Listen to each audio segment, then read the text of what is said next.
احنا خلاص بقى لينا مكان ومحدش هيعرف يمنعنا. ودي على فكرة مش حاجة جديدة، من 2020 والتواجد الصيني في المنطقة زاد بشكل كبير جدا، حتى لو الصين ملهاش أي استثمار في المنطقة ولا أي علاقة مع أي دولة من الدول الأعضاء اللي ليهم سلطة في المساحات دي.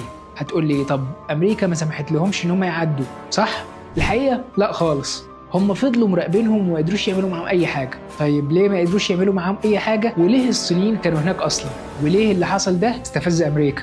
واحدة واحدة بقى وهقول لك الحكاية كلها. شايف الصورة اللي قدامك دي؟ المنطقة اللي قدامك دي هي منطقة القطب الشمالي واللي مساحتها تقريبا 21 مليون كيلومتر مربع، تقريبا 6% من مساحة سطح الأرض، واحتمال تكون المنطقة دي هي منطقة الصراع الجاي.